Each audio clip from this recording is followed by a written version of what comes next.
Le succès, c'est se promener d'échec en échec tout en restant motivé.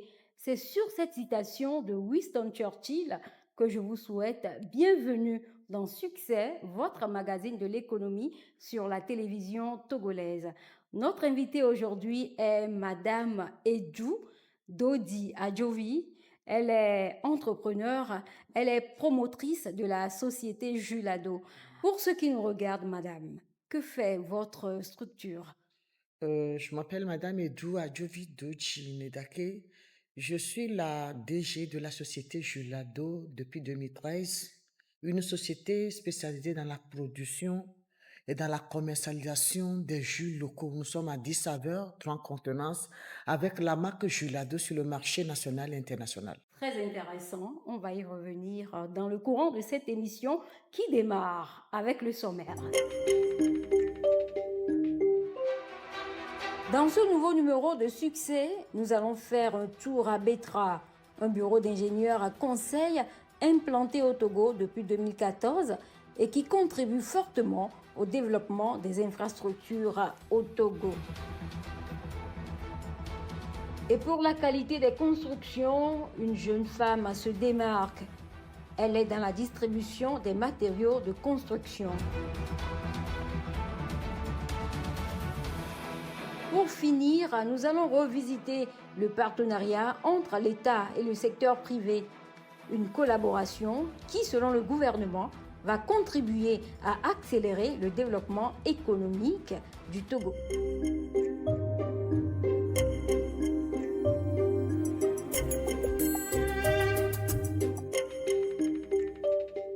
Quel spécialiste en construction, architecte ou encore maître d'ouvrage n'a pas recours au service d'un ingénieur conseil avant de démarrer son projet de construction? Au Togo, les services de Betra sont très appréciés. Le cabinet fête cette année 2024 son jubilé d'étain. Succès est allé à la rencontre de l'homme qui a eu l'ingénieuse idée de mettre en place cette structure. Regardez.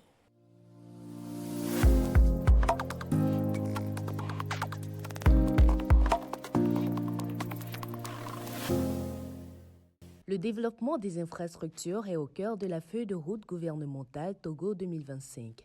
Chacun, dans la responsabilité qui est la sienne, cherche à apporter sa touche.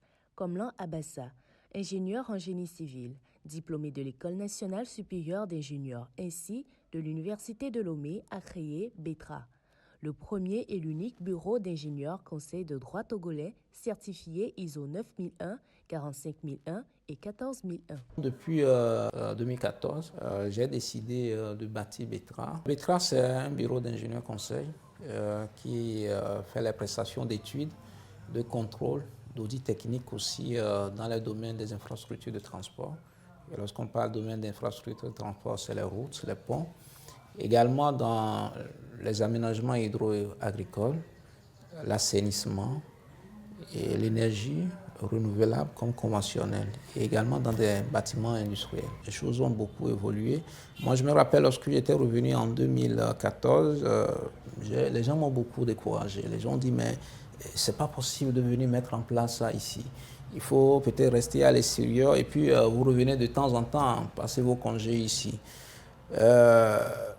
J'étais revenu effectivement avec d'autres personnes qui actuellement eux, sont parties. Cette volonté aussi des autorités togolaises d'accompagner les entreprises togolaises pour en faire des champions dans chaque domaine d'activité. Donc, disons que nous, notre soubassement, notre base, et nous l'avions ici. Actuellement, Betra n'est pas seulement une entreprise togolaise, c'est une entreprise africaine. Et si Betra a pu avoir cette dimension, c'est à partir de notre pays. Depuis la création de sa société il y a 10 ans, Komla a décidé de faire l'ingénierie autrement. Il a su, par son savoir-faire, réaliser des études de contrôle et d'assistance technique sur plusieurs projets, aussi bien au Togo que dans d'autres pays du continent. Aujourd'hui, Betra a son actif une centaine de projets stratégiques ici au Togo. Quand on parle par exemple la RN17. La RN17, c'est ça qui commence depuis Sokoré en passant par Bassa et sort au niveau de Sadori. Disons que sur tout ce tronçon qui est environ 200, plus de 200 km, c'est Betra qui a assuré le contrôle et la surveillance de ces travaux. Il y a le tronçon Sokoré-Bassa qui est toujours en cours actuellement, dont Betra est présent. Également, on prend le plus grand pont du Togo, le pont Amango sur Loti. C'est un pont à béton précontraint sur des fondations profondes. C'est Betra qui assure également les prestations de contrôle et surveillance de ces travaux. Dans le domaine de l'AEP, le plus grand projet d'AEP actuellement dans la région de Savane et puis Kara, qu'on appelle PASCO 3, qui constitue à réaliser plus de 800 forages dans les zones scolaires. C'est Betra qui assure également les prestations de contrôle et surveillance de ces travaux avec ses partenaires techniques. Et en dehors du Togo, au Bénin, nous avons des projets également là-bas. Il y a par exemple le projet de la voirie de Ouida, le projet de l'asphaltage aussi à Cotonou. Et au Sénégal, nous avons un très grand projet de bitument de route là-bas de plus de 100 km qui est en cours actuellement. Donc nous intervenons également dans d'autres pays de l'Afrique centrale, en République démocratique du Congo et au Tchad.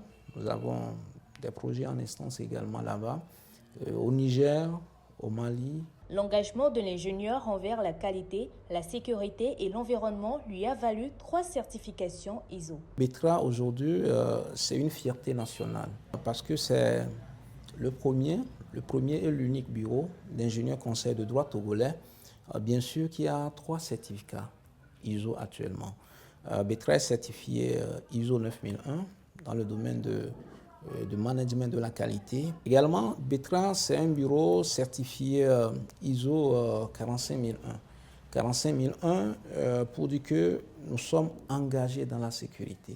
Et Betra est certifié ISO 14001 également dans le domaine de la protection de l'environnement. Les 10 ans d'expertise de Betra sont reconnus par les clients. Nous connaissons Betra, nous l'avons vu démarrer et nous avons déjà, dès le début, nous avions constaté une façon de faire qui est quand même assez différente. Une façon de faire qui diffère un peu de tout ce que nous avons vu jusqu'à présent. Et pour nous, ça ne nous étonne pas que Betra puisse arriver jusqu'à ce niveau. Betra est aujourd'hui reconnu comme le bureau d'ingénieurs le plus dynamique et le plus innovant. Ses talents ont été révélés au grand jour lors du gala des 100 entreprises les plus dynamiques du Togo, édition 2024. Et nous avions reçu la palme internationale de l'entreprise la plus innovante et dynamique dans le secteur des bureaux d'ingénieurs conseil au Togo. Et au cours du mois d'octobre passé à Kigali, nous avions reçu également un prix d'excellence et de mérite dans le domaine du développement PADEV. C'est des reconnaissances et du travail qui est fait, mais au même moment, ça met une responsabilité sur nous de veiller toujours à ce que nos prestations, nos activités puissent être de qualité. En 10 ans, ce sont des centaines d'emplois créés. Déjà ici au siège, on a un certain nombre de personnels permanents. Également sur nos projets de contrôle ou bien d'études, nous utilisons également des consultants. Donc c'est des centaines d'emplois. Hein. Et aussi, vous savez, Betra aujourd'hui fait partie de l'association des grandes entreprises du Togo. Donc en tant que membre des entreprises, des grandes entreprises du Togo, vous comprenez bien que nous contribuons bien à l'assiette fiscale aussi. Et avec son équipe jeune et dynamique, Komlan Abassa ne cesse de se surpasser et d'innover pour construire l'avenir ensemble.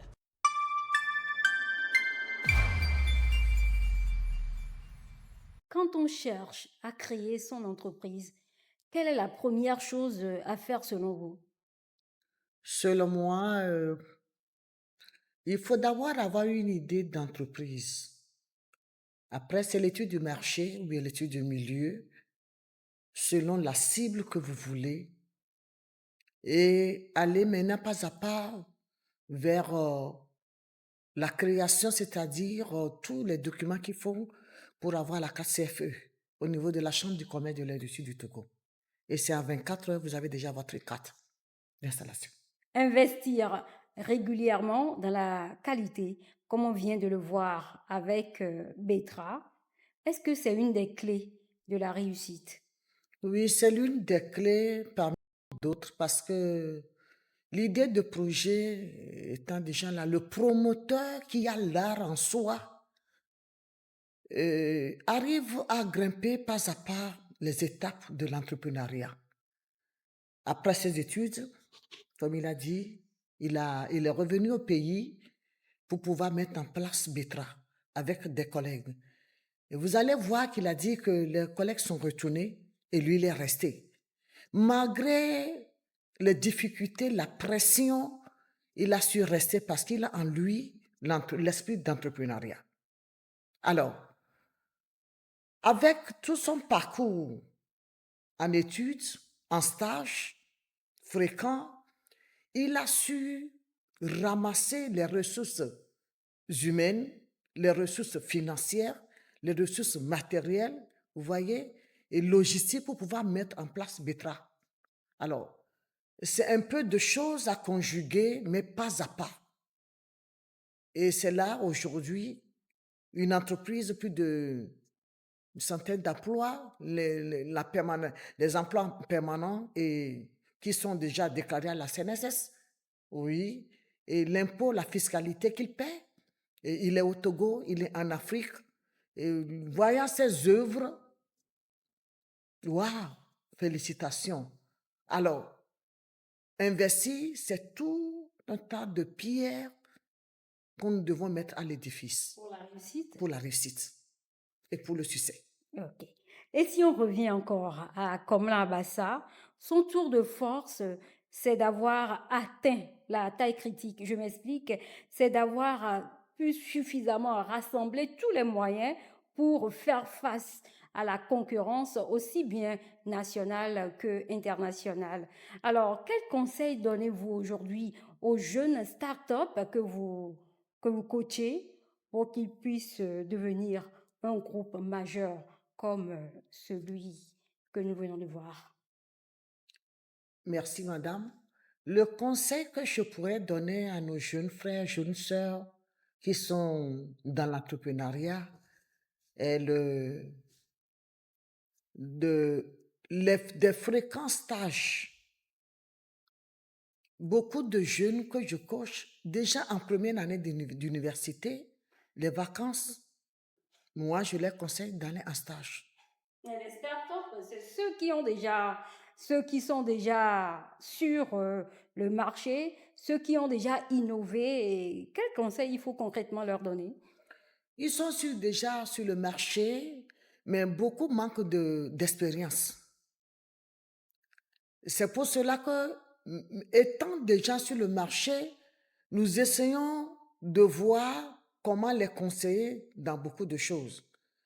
Et par exemple, comment préparer la mise en marché, par exemple, d'un produit à l'échelle nationale, à l'échelle internationale, avec toutes les questions de normalisation, tous les documents qu'il faut pour traverser des frontières, pour aller représenter le pays dans une instance.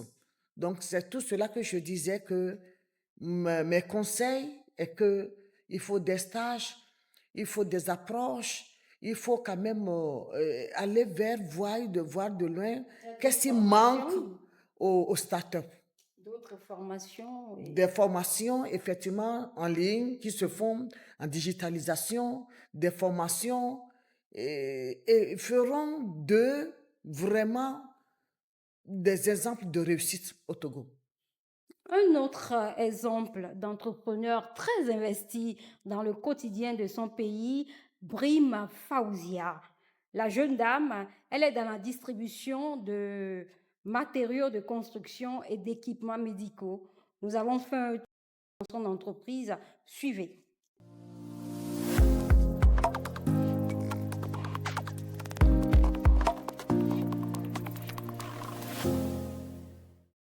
Les diasporas africaines représentent un atout unique qu'il convient de valoriser.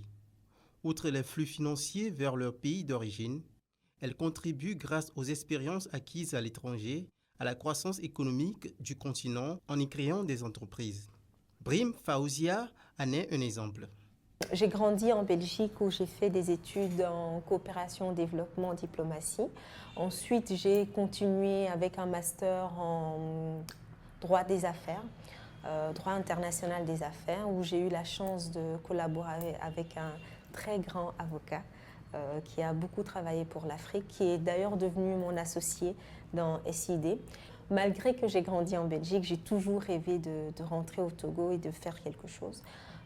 Parce que je pense que je me sentais plus utile ici. Donc je suis rentrée en 2013-2014 où j'ai pris 2-3 mois pour vraiment analyser des secteurs qui sont émergents. Après ça, j'ai rencontré certaines sociétés européennes qui voulaient s'implanter en Afrique et donc j'ai saisi cette opportunité-là où j'ai commencé déjà à représenter quelques sociétés européennes, que ce soit au Togo et dans d'autres pays de la sous-région.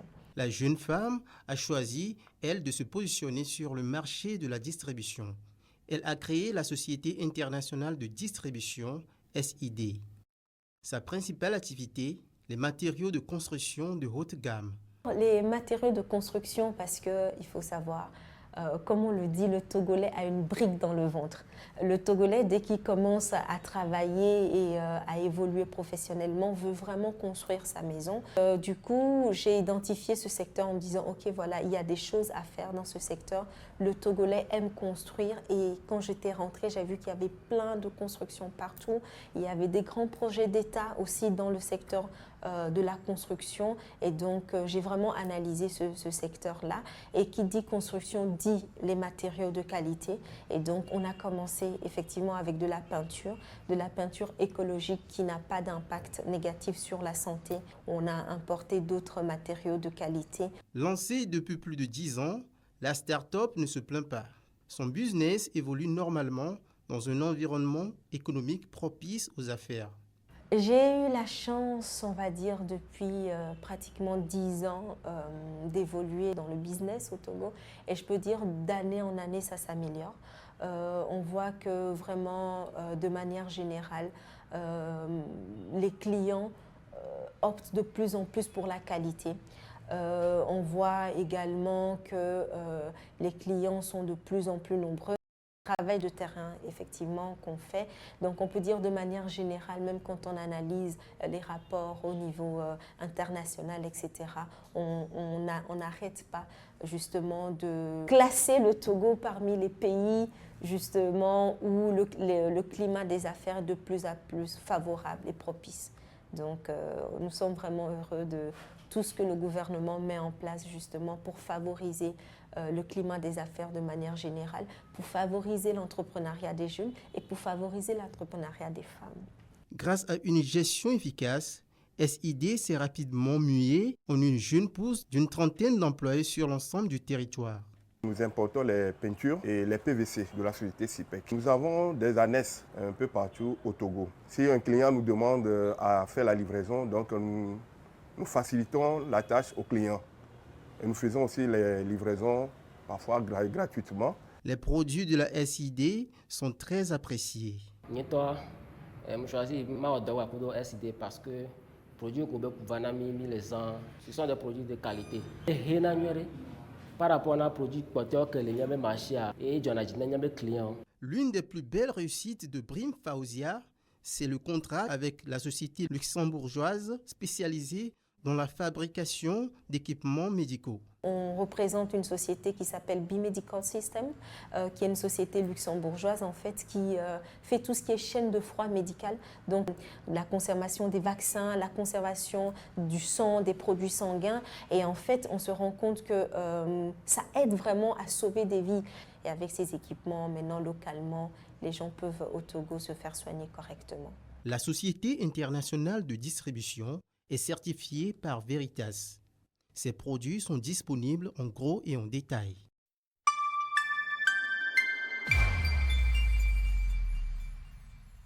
Finalement, c'est facile de nouer des partenariats avec des groupes étrangers, puisque avec Brim Faouzia, on voit que plusieurs partenaires étrangers lui ont fait confiance. Est-ce que c'est facile pour vous?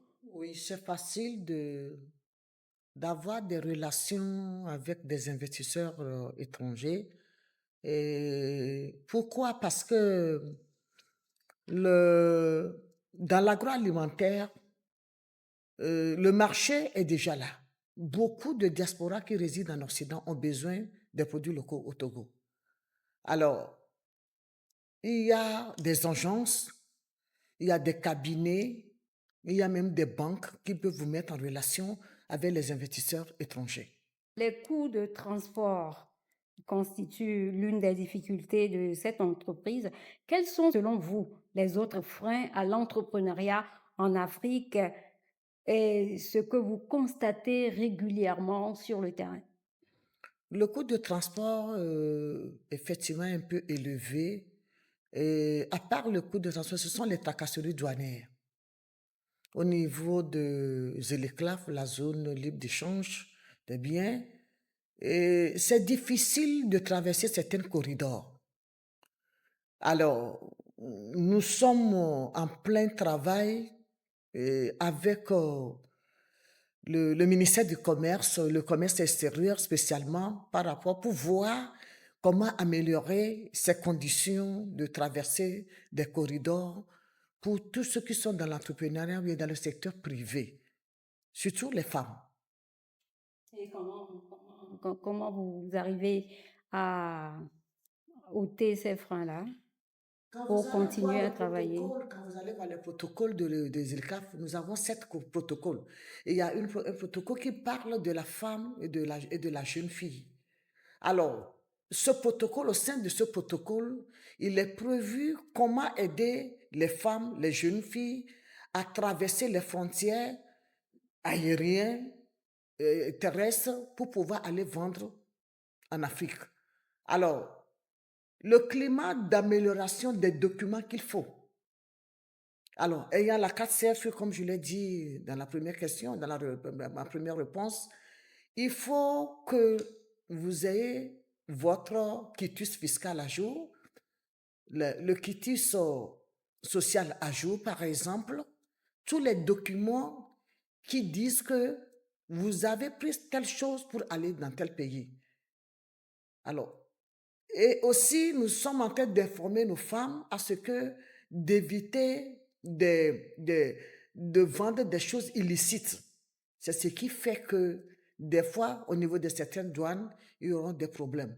Alors, comme je l'ai dit, à part les frais de transport, nous avons aussi l'accès illimité au financement pour les femmes dans l'entrepreneuriat. Et qu'est-ce qu'il faut faire dans ce sens? Là, nous exhortons beaucoup les femmes à posséder des documents qu'il faut.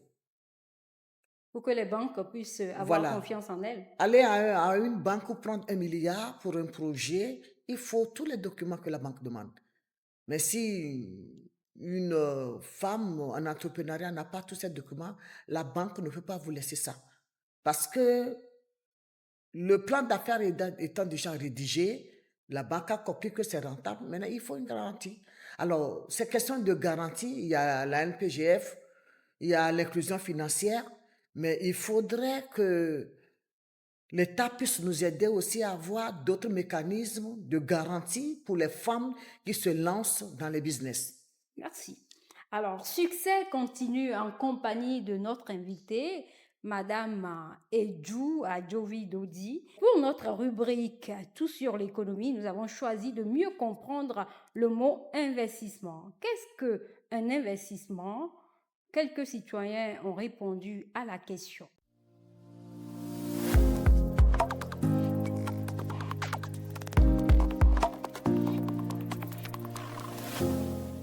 Chère population, qu'est-ce qu'un investissement? Je pense qu'il y a une différence entre consommation et investissement, dans le sens que les dépenses qu'on effectue avec l'investissement sont projetées sur le futur. Donc on ne va pas avoir le produit ou bien les services qu'on veut avoir directement, mais c'est une somme qu'on paye pour réaliser quelque chose dans l'avenir. C'est investir dans quelque chose qui peut te rapporter un bénéfice. C'est-à-dire, tu as une entreprise, tu veux investir, ça peut te rapporter ce que tu as, le double ou bien le triple de ce que tu as.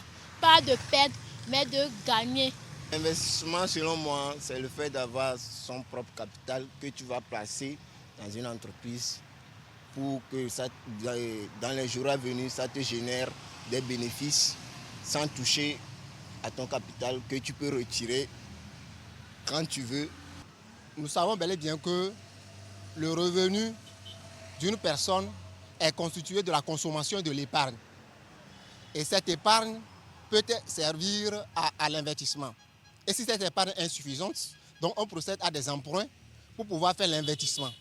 Investir, c'est mettre des fonds dans une activité qui puisse vous ramener quelque chose en termes de bénéfices, ressources et autres. L'investissement est opération qui permet de renouveler et d'accroître le capital d'une économie. Une décision par laquelle un individu, une entreprise ou une collectivité affecte ses ressources propres ou des fonds empruntés à l'accroissement de son stock de biens productifs.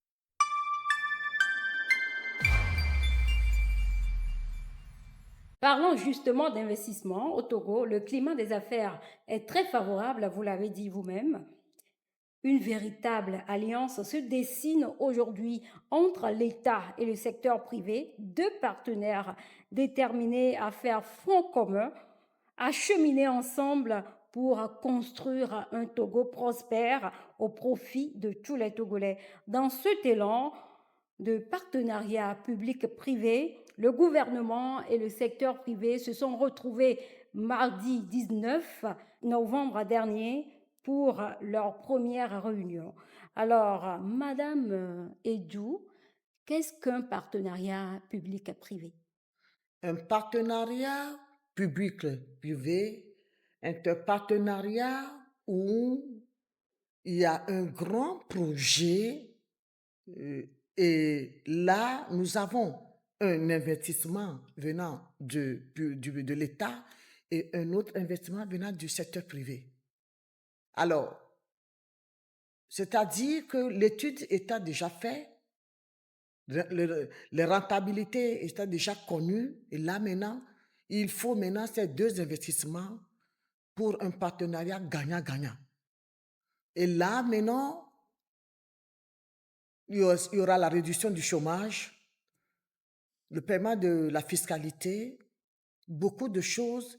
Et vous allez voir, suite à ce projet, des fois le secteur privé reprend la suite du projet. Le secteur privé, dans la feuille de route gouvernementale, est appelé à contribuer à hauteur de 65%. Alors, quel rôle vous pensez que l'État devra jouer pour que vous puissiez contribuer effectivement à atteindre cet objectif? Pour atteindre cet objectif, l'État fait beaucoup d'efforts déjà. Et là, maintenant, il faudrait que nous, qui sommes les entrepreneurs, nous puissions être aux côtés de l'État. Il y a l'axe 2 du PND, que le chef de l'État en a déjà parlé. Il faudrait que cette vision, nous puissions ensemble aller avec l'État pour que nous puissions atteindre ce pourcentage. Merci. Alors, est-ce que vous reconnaissez aujourd'hui qu'il y a des efforts qui sont déjà faits pour que le secteur privé togolais soit pourvoyeur d'emplois et créateur de richesses? Oui, il y a beaucoup d'efforts qui se font déjà au ministère du Commerce. Il y a beaucoup de choses qui se font. J'en ai parlé déjà de la ZILCLAF. Ce n'est pas tout. Un mois dernier, nous étions... j'avais représenté le Togo au mois de consommer local à Ouaga. Il a 8 pays et le Togo a remporté le 3e prix à ce grand événement. Sur 8 pays. Sur 8 pays. Et là, revenu tout le mois d'octobre, on est en pleine consommation locale hein, et c'est vraiment waouh. Donc, c'est vous dire que l'État fait déjà beaucoup de choses. Et au niveau du ministère, il y a plein de directions qui ont été mises en place pour pouvoir accompagner le secteur privé, les entrepreneurs, à aller vraiment à aller au-delà même de ce que nous convoyons. D'ici 2030, le Togo sera un des pays vraiment exemplaires encore en Afrique. Alors, revenons maintenant à vous. Vous êtes dans l'agroalimentaire. Que fait concrètement Julado? Julado a commencé sa route 2013 par des jus de fruits locaux et nous avons élevé les pas à pas et aujourd'hui sur le marché, nous avons la marque Julado. La marque Julado au niveau des supermarchés, Ranco, oui, ça se vend bien, des pâtisseries. Au niveau des hôtels, vous allez voir Julado. Julado est partout. 3 contenances, 10 saveurs. Et avec nos personnels, Julado est déjà au Canada, aux États-Unis, en France.